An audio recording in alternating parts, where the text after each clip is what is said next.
મિત્રો નમસ્કાર। તો આજે છે તારીખ 27/7/2025 અને એમાં આજે આપણે આવી ગયા છે આપણા બાગાયત લીંબુની ઉપર। તો ખેડૂત મિત્રો બાગાયત કરતા હોય એના માટે ખાસ એક વસ્તુ જાણવાની કે લીંબુની અંદર કટિંગ કામ કેવી રીતે કરવું, લીંબુની અંદર ગોળ કેવી રીતે કરવો, લીંબુની અંદર ખાતર કેવી રીતે ભરવું અને લીંબુની અંદર ફ્લાવરિંગ માટે શું ઉપયોગ કરવો, કઈ દવાનો ઉપયોગ કરવો, એના વિશે ખાસ આપણે આજે માહિતી આપશું। અને ખાસ આજના વિડીયોમાં તો એટલું જ જાણવાનું છે કે લીંબુની અંદર કટિંગ કામ કેવી રીતે કરવું ને કેટલું કટિંગ કરવું, કેટલા પ્રમાણમાં કટિંગ કરવું, કેવી ડાળ કાપવી, કેવી રીતે ક્યાંથી ડાળ કાપવી, કેટલે છેટેથી કાપવી અને કેવી ડાળ કાપવી, એના વિશે આજ અમે માહિતી આપશું। તો આવો હું તમને લીંબુના છોડની અંદર જઈ અને બતાવું કે એની અંદર કટિંગ કામ આ છે આપણો લીંબુનો છોડ। અને આપણે અહીંયાથી પ્રથમ પહેલાં તો લીંબુની અંદર છોડની નીચે જ્યારે આપણે એન્ટ્રી કરવાની હોય લીંબુ વીણવા માટે, તો અહીંયા કણે આવી રીતે જો મિત્રો અહીંયા અમે લીંબુના છોડની અંદર જવા માટે રસ્તો બનાવ્યો હતો, પણ હમણાંથી કટિંગ કામ થયું નથી, એના 12 મહિના થવા આવ્યા। એટલે પ્રથમ પહેલાં તો લીંબુની અંદર જવા માટે આવી જે ડાળીઓ નડતી હોય એ નજીકથી કાપી લેવાની, એટલે લીંબુની અંદર આપણે શાંતિને સરળતાથી જઈ શકીએ। આ ડાળી છે મિત્રો, અહીંથી કાપી નાખો, આ ડાળી અહીંથી કાપી નાખો, અને આ જે નડતી હોય ડાળી નાની એ ડાળી તમે કાપી નાખો, એટલે આવી રીતની એક સાઈડથી નાનકડી એવી જગ્યા અંદર જાય એવી થઈ જાય। જો મિત્રો અત્યારે તો તકલીફ પડે છે જવામાં, અને મિત્રો ખાસ જણાવવાનું કે આ વરસાદના માહોલની અંદર અત્યારે પાકું લીંબુ એટલું બધું ખરી ગયું છે કે વીણી પણ નથી શકતા। તમે જુઓ આ એટલા પ્રમાણમાં પાકું લીંબુ ખર્યું છે, આજ વીણી તો કાલે તો આટલું ને આટલું લીંબુ પાછું ખરી જાય છે, અને હજી ઉપર પણ ઘણો બધો માલ એવો લાગેલો જ છે, જો તમે દેખાતું જશે।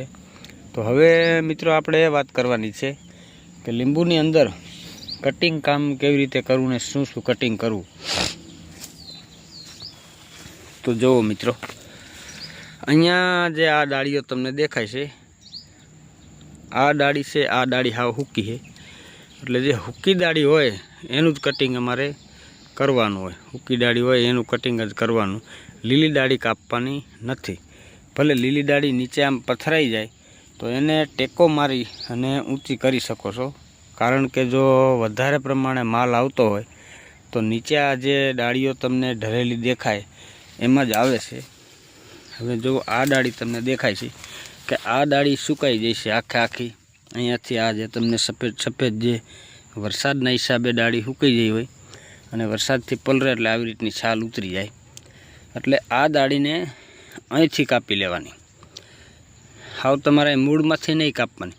જો અહીંયા લીલી ડાળીની નજીકથી તમે કાપશો તો અહીંયા કણે ગુણ થવાની શક્યતા રહે, એટલે હંમેશા જ્યારે ડાળી ગમે તે કાપો લીલી ડાળીથી 1 ઇંચ છોડીને કટિંગ કરવું કાતર વડે, એટલે આટલેકથી કાપવું, એટલે હરવે જે આ ડાળી છે એ મોટી અને જાડી બને તો અહીંયા જે આ કટકો વધ્યો 1 ઇંચનો એ અંદર આવી અને ખાડો બુરાઈ જાય, નહીંતર અહીં ગુણ થાય તો અહીંયાથી ડાળી ભાંગવાની પણ શક્યતા રહે, અને ડાળી લીલી ડાળી હોય તે સુકાવાની પણ શક્યતા રહે છે।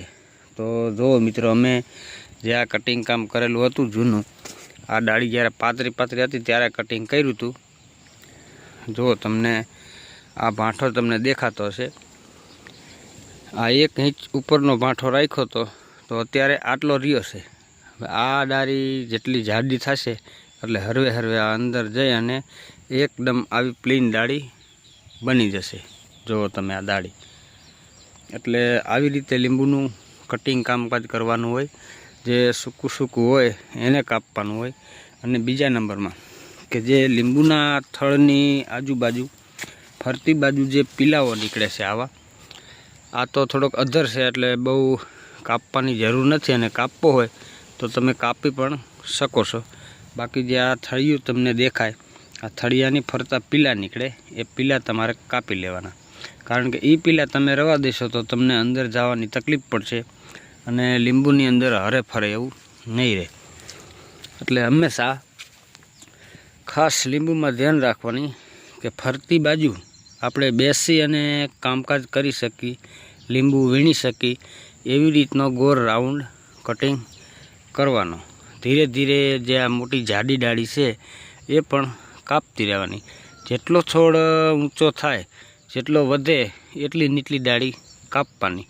એટલે અત્યારે તો હજી અમે નીચલી ડાળી બહુ કાપતા નથી, કારણ કે જે નીચલી ડાળીઓ છે એની અંદર જ માલ વધારે આવે છે, એટલે એ ડાળીઓ નથી કાપતા. તમે જુઓ આ બધી ડાળી, આ ડાળી પણ હાવ નીચે અડી જમીનને, અને આડી જમીન નીચે હાલી જઈ છે, એટલે અત્યારે નથી કાપતા. પણ આને અમે હવે બસ ટૂંક જ સમયની અંદર કટિંગ કામ કરશું, ત્યારે આ ડાળીને અમે લીંબુની જે જાડી ડાળી કાપી હોય એનો ને એનો ટેકો બનાવી અને મારી દઈશું. એટલે બહુ આનું કટિંગ કામ આવશે નહીં. જો મિત્રો, હજી તો લીંબુ પણ ઘણું છે અને ફ્લાવરિંગ પણ ઝીણું ઝીણું દેખાય છે. એટલે લીંબુ અમારે 12 માસ ખૂટતા જ નથી, એકદમ ચાલુ જ રહે છે.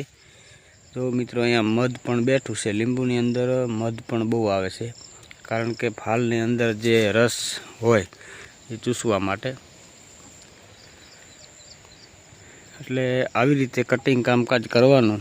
જે હુક્કી ડાળીઓ હોય, આવી રીતની આ બધી હુક્કી ડાળીઓ હોય, આ બધી કાપી લેવાની. આવી ડાળી તો મિત્રો હાથેથી પણ બટકી જાય, પણ અત્યારે વરસાદના હિસાબે ભેજના કારણે લીલી થઈ ગઈ એટલે નહીં કપાય. બાકી કાતરથી ફટાફટ જે કાયમી કટિંગ કરતા હોય એને તો ફાવે જ. એટલે આવું હૂકું કટિંગ કરી લેવાનું.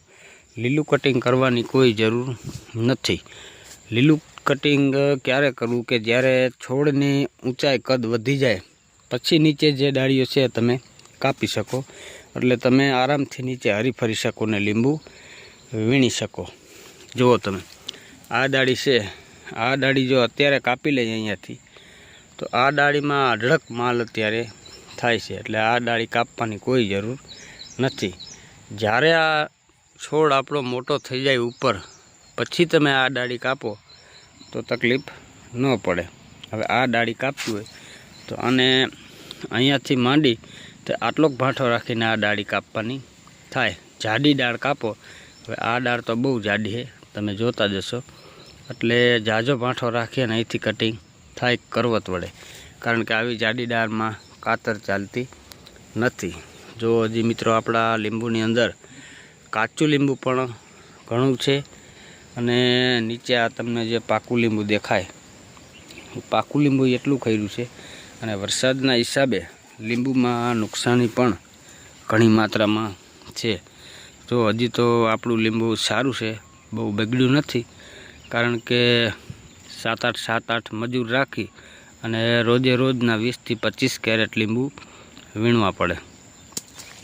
જો આવી રીતે અમે જો આ ઝાઝો ટાઈમ લીંબુ પડ્યું રહે તો જો આ લીંબુ બગડી ગયું.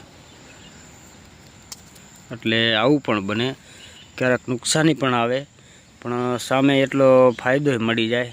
સારા ભાવ માર્કેટની અંદર મળી જાય તો તકલીફ ન પડે.